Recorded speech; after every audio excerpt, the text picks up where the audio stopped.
and I can say that with confidence because I did a 4-episode guest series with a brilliant psychiatrist, a guy named Paul Conti. He's from Trenton. He's a Stanford, Harvard trained guy. He's also got a lot of street in him. He's had his own hardship, real hardship. He's brilliant. And he said something that I'll never forget, which is, we think that the forebrain, the part of our brain that creates strategy, et cetera, is the supercomputer. He said, no. It's like the supercomputer of the brain is the unconscious mind.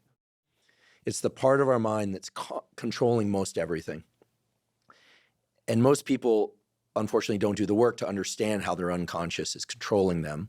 And that's a scary thing, this idea like your mind is controlling you, and I'm not going to get into the free will debate. I believe in at least some will.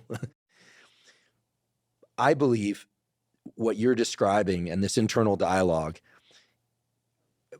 I think you have access to your unconscious mind.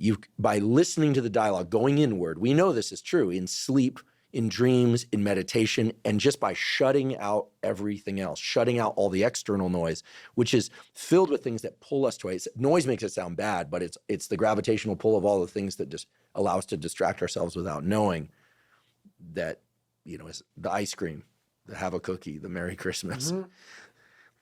The unconscious mind, this huge piece of the iceberg underneath that Paul calls the supercomputer. He's saying that with knowledge as a neurobiologist, psychiatrist, psychologist. He really knows. That's the piece that if one does real introspection, he calls it the cupboards. You got to look in the cupboards, and it's often really scary what you find in there.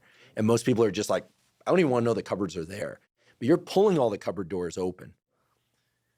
And then you're extremely deliberate with what gets put into action. You're not just going, I'm pissed, so I'm going to act pissed, or I'm tired, so I'm going to act tired. You're picking very carefully what to do. And that's a process that I'm guessing came to you. Does it come to you as it makes sense why running makes sense. It makes sense why smoke jumping makes sense.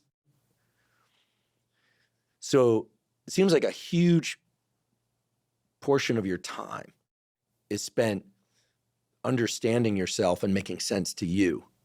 And so when people don't understand you, it's got to be extra frustrating. Yes. Because most people don't understand themselves. So that we're all running around going like, you're this and you're that. Because most people are just unwilling to look inward. Right. And I'm including myself, by the way. Right. I've done a fair amount of introspection, but I'm inspired today, that word inspired, but it's true.